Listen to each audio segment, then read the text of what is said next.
വാ വാ വാ. എന്താടോ, പത്രക്കാരുണ്ടോ പുറകില്? പണ്ടൊരു തവണ തന്നെ വിളിച്ചു വരുത്തിയപ്പോഴുണ്ടായ പ്രശ്നങ്ങൾ എന്തായാലും ഇത്തവണ ഉണ്ടാവില്ല. അറിയിക്കേണ്ടവരെയൊക്കെ അറിയിച്ചിട്ട് തന്നെയാ തന്നോട് വരാൻ പറഞ്ഞത്. Through proper channel. മുൻ മന്ത്രി കൃഷ്ണൻ നമ്പ്യാർ, അയാള് മരിച്ചിട്ടെന്ന് മാസം 1 തികയ്യ. ഇതുവരെ കൊലയാളികൾ ആരെന്ന് ഊഹിക്കാൻ പറ്റിയോ തനിക്കും തന്റെ പോലീസുകാർക്കും? ദേ കണ്ടോടോ, പത്രങ്ങൾ എഴുതി പിടിപ്പിച്ചിരിക്കുന്നത്. കൃഷ്ണൻ നമ്പ്യാർ വധക്കേസിൽ ഒരു ടേണിംഗ് ഉണ്ടാവണം. പിന്നെയും സാർ, എടോ ടേണിംഗ് എന്ന് ഞാൻ ഉദ്ദേശിച്ചത് എന്താണെന്ന് മനസ്സിലായോ? മനസ്സിലായെന്നോ അതോ ഇല്ലെന്നോ? No sir. Alexander Mekkadan, city police commissioner. അയാളാണല്ലോ മഹത്തായ 30 ദിവസവും ഈ കേസ് അന്വേഷിച്ചത്. അയാൾ അന്വേഷിച്ചിടത്തോളം മതി. കേസ് ഞാൻ വേറെ ആണുങ്ങൾക്ക് കൊടുക്കാൻ പോവുക.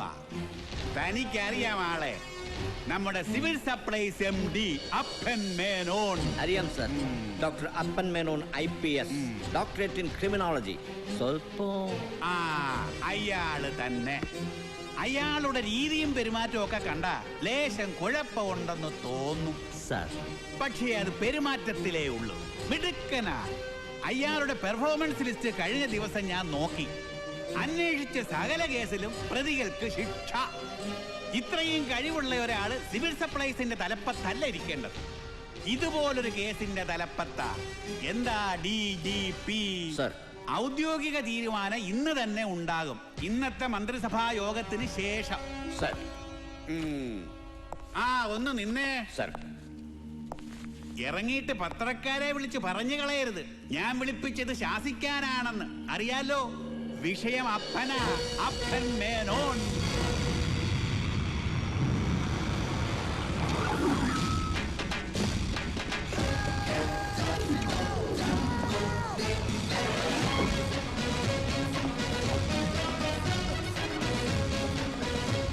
Good morning, sir. Good morning.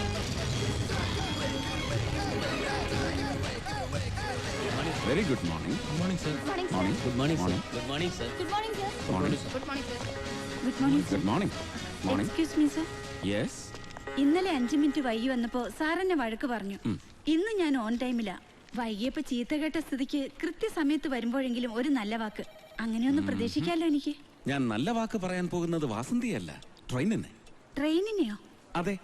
ഇന്നലെ വൈകി വന്നപ്പോ കുറ്റം ട്രെയിനിൻ്റെതായിരുന്നില്ലേ? ട്രെയിൻ ലേറ്റ് ആയതുകൊണ്ട് വൈകി. ഇന്ന് കൃത്യസമയത്തെത്തിയപ്പോ ക്രെഡിറ്റ് വാസന്തിക്ക്. അതെങ്ങനെ ശരിയാവും? ഇന്ന് ട്രെയിൻ കൃത്യസമയത്ത് എത്തിയത് കൊണ്ടല്ലേ വാസന്തിയും ഓൺ ടൈമിലെത്തിയത്.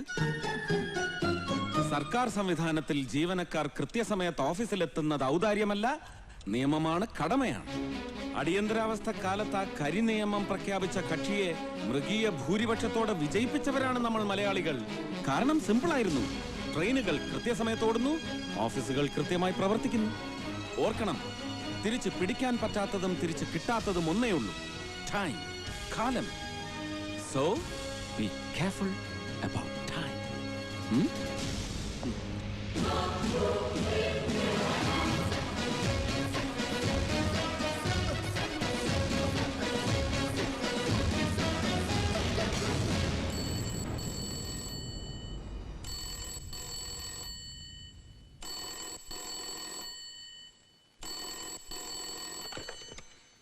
വൈകാ വൈകാ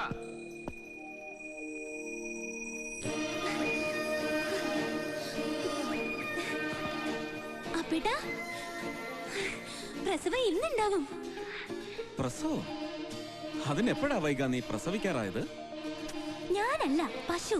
ഓ, പശു. നീ വെറുതെ എന്നെ കൺഫ്യൂസ് ചെയ്യിച്ചു. ഇത്തവണയും കാളക്കുട്ടി ആവാണ്ടിരിക്കാൻ എല്ലാ അമ്പലങ്ങളിലും വഴിപാട് നേർന്നിരിക്കാൻ ഞാൻ. പശുക്കുട്ടിയാണെങ്കിൽ കൃഷ്ണന്റെ അമ്പലത്തിലെ 3 ചുറ്റ് ശയനപ്രദക്ഷിണം നടത്തേണ്ടി വരും. നീയോ? ഞാനല്ല, അപ്പേട്ടൻ. വൈക, പശുവിന്റെ ഡെലിവറി പോലുള്ള നിസ്സാര കാര്യങ്ങൾക്ക് നീ ഇങ്ങനെ കൃഷ്ണന്റെ അമ്പലത്തിലും ശിവന്റെ അമ്പലത്തിലും ശയനപ്രദക്ഷിണം പോലുള്ള വഴിപാടുകൾ നേർന്നാൽ എന്റെ കാര്യം, you know, I am an IPS officer. അപ്പേട്ടൻ IPS ഓഫീസർ ആണെങ്കിൽ ഞാൻ IPS ഓഫീസറുടെ ഭാര്യയാ. ഞാൻ തറവാട്ടി കിടന്ന് കഷ്ടപ്പെടുകയാണെന്ന് വല്ല വിചാരമുണ്ടോ അപ്പേട്ടന്? അപ്പേട്ടന്റെ കാര്യം മാത്രമേ ഉള്ളൂ. എപ്പ നോക്കിയാലും തിരക്ക് തിരക്ക് തിരക്ക്. എന്ന് തരൂ ഈ തിരക്ക്? 2035 ജൂലൈ മാസം 17-ാം തീയതി. അന്നാ ഞാൻ റിട്ടയർ ചെയ്യുന്നത്. അടുത്തില്ലെന്നുള്ള നിന്റെ പരാതി മുഴുവനും അന്ന് തൊട്ട് ഞാൻ തീർക്കും, പലിശ സഹിതം.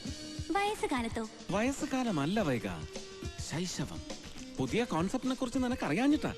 റിട്ടയർമെന്റിന് ശേഷമാണത്രേ ഇപ്പൊ യഥാർത്ഥ ജീവിതം.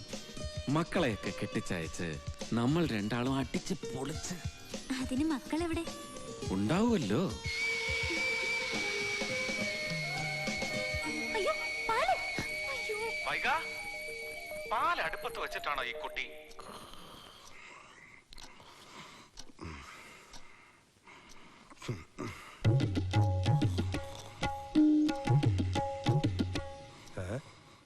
ഹലോ. ഹലോ. പട്ടാപ്പകല് ഡ്യൂട്ടി സമയത്തിരുന്ന് ഉറങ്ങുകയാണല്ലേ? ഉച്ചയ്ക്ക് ഊണ് കഴിഞ്ഞാൽ 15 മിനിറ്റ് മയങ്ങണം. അത് നിർബന്ധം അപ്പൻ സാറിന്. ഉച്ചയ്ക്ക് മയങ്ങിയാൽ പിന്നീട് ജോലി ചെയ്യാൻ ഇരട്ടി ഉന്മേഷം കിട്ടുന്ന അപ്പൻ സാറിന്റെ അഭിപ്രായം. എന്റെ അനുഭവത്തിൽ അത് ശരിയാ. അല്ല, ഇതെങ്ങോട്ടാ? അപ്പൻ സാറിനെ കാണാനാണെങ്കിൽ നടക്കില്ല കേട്ടോ. ഉച്ച മയക്കത്തിനിടയിൽ ആരെ അങ്ങോട്ട് കടത്തി വിടണ്ടെന്ന ഓർഡർ. വെറുതെ ചീത്ത കേക്കല്ലേ. ഞാനേ മെസ്സഞ്ചറാ, സ്പെഷ്യൽ മെസ്സഞ്ചർ.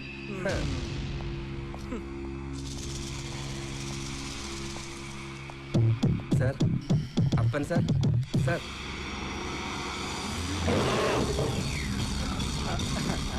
എന്തു പറ്റി? ഒന്നുമില്ല. തെറി കേട്ടല്ലേ? ഞാൻ അപ്പോഴേ പറഞ്ഞില്ലേ. അല്ല, മെസ്സഞ്ചർ വന്നത് എന്തിനാണെന്ന് പറഞ്ഞില്ല? DGP ഓഫീസിൽ നിന്ന് പറഞ്ഞു വിട്ടതാ. കൃഷ്ണൻ നമ്പ്യാർ വധക്കേസ്. അതിന്റെ അന്വേഷണം ഇനി അപ്പൻ സാറിനാ. അപ്പനോ? ഏതപ്പൻ? ആരപ്പൻ? അപ്പനല്ല, ഏത് അപ്പൂപ്പൻ വിചാരിച്ചാലും ഒരു ചുക്കും നടക്കില്ല.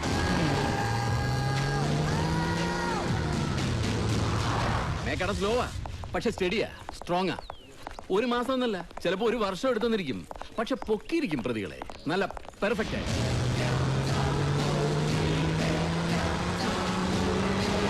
ഇതൊന്നുമല്ല വേണു, എന്നെ ഒതുക്കാൻ വേണ്ടി ചിലർ മനഃപൂർവ്വം എടുത്ത പൊളിറ്റിക്കൽ ഡിസിഷൻ. ഇപ്പൊ മന്ത്രിസ്ഥാനത്തിരിക്കുന്ന പലരെയും പ്രതിപക്ഷത്തിരിക്കുമ്പോൾ ഞാൻ ശരിക്ക് കുടഞ്ഞിട്ടുണ്ട്, ചിലക്കിട്ട് പൊട്ടിച്ചിട്ടുണ്ട്. അതിന്റെ ചൊരുക്ക് തീർത്തതാ. തീർത്തോട്ടെ, എനിക്കൊന്നുമില്ല. പക്ഷെ ഈ അപ്പമേനോൻ എന്താ ഉണ്ടാക്കാൻ പോകുന്നതെന്ന് എനിക്കൊന്ന് കാണണം.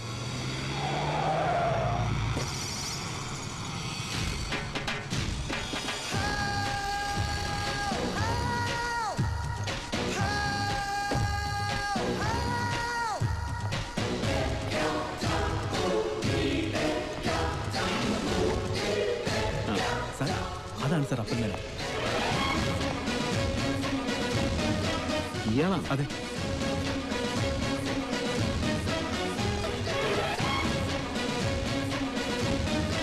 ഇത് അപ്പൻ മേനോനോ അതോ അപ്പം മേനോനോ?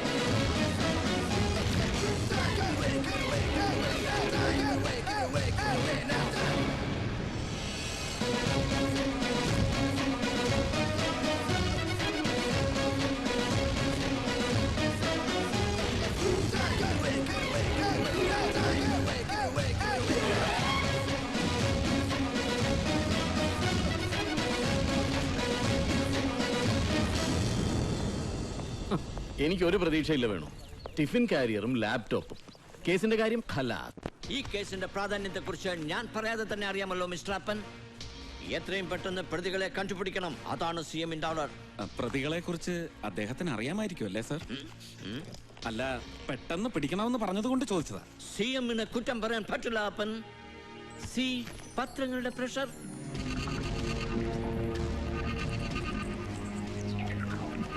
പോണോട്രോപിക് ദൃശ്യങ്ങൾ, കീഴാള പരിപ്രേക്ഷ്യം, അപമാനവീകരണം, ബെസ്റ്റ്. ഇന്ത്യൻ ദേശീയതയെയും സാംസ്കാരിക ചിഹ്നങ്ങളെയും മതവെറി നിറഞ്ഞ കണ്ണിലൂടെ നോക്കി എന്നും അപഹസിക്കാറുള്ള ഈ പെട്രോ ഡോളർ പത്രത്തിൽ വരുന്ന വാർത്തകൾ ആരെങ്കിലും മുഖവിലക്കെടുക്കാറുണ്ടോ സാർ? കിണ്ടിക്കും മൊന്തയ്ക്കും നിലവിളക്കിനും സംഗീതത്തിനും രവിവർമ്മ ചിത്രങ്ങൾക്കും എന്തിന് മലയാളി ഉണ്ണാൻ ഉപയോഗിക്കുന്ന വാഴയിലേക്ക് വരെ ജാതിയും മതവും ഉണ്ടെന്ന് പ്രചരിപ്പിക്കുന്ന ഈ D ക്ലാസ് പത്രത്തിൽ വരുന്ന വാർത്തകൾ ഒരു കേസിന്റെ അന്വേഷണത്തെയും പ്രഷറൈസ് ചെയ്യാൻ കാരണമാവരുത്. മുഖ്യമന്ത്രിക്കും നമ്മൾ ഉദ്യോഗസ്ഥർക്കും. ഇതിന്റെ സ്ഥാനം എവിടെ? പിന്നെ ഞാൻ ഈ കേസ് ഏറ്റെടുക്കുന്നത് സത്യം പറയാലോ സാർ, ഒട്ടും താല്പര്യത്തോടെയല്ല. സിവിൽ സപ്ലൈസ് കോർപ്പറേഷൻ ചീഞ്ഞു നാറുന്ന ഒരു തൊഴുത്താണെങ്കിലും ഇഷ്ടപ്പെടാൻ തുടങ്ങിയിരുന്നു ഞാൻ അവിടം. ഇഷ്ടപ്പെടുക മാത്രമല്ല, ക്ലീൻ ആക്കി. എല്ലാവർക്കും അത് അറിയാം അപ്പൻ. Anyway, best of luck. Congrats. Thank you sir. പിന്നെ അറിയാമല്ലോ CM-ന്റെ സ്വഭാവം. എന്തുണ്ടെങ്കിലും നേരിട്ട് വിളിക്കും, ശാസിക്കും. പക്ഷെ ആള് നല്ലതാ. എല്ലാം നന്നായി കാണണമെന്ന് ആഗ്രഹിക്കുന്ന ശുദ്ധൻ. അറിയാം സാർ, ബട്ട് ഫേറ്റ് നന്നാവില്ല സാർ, ഒന്നും ഒരിക്കലും.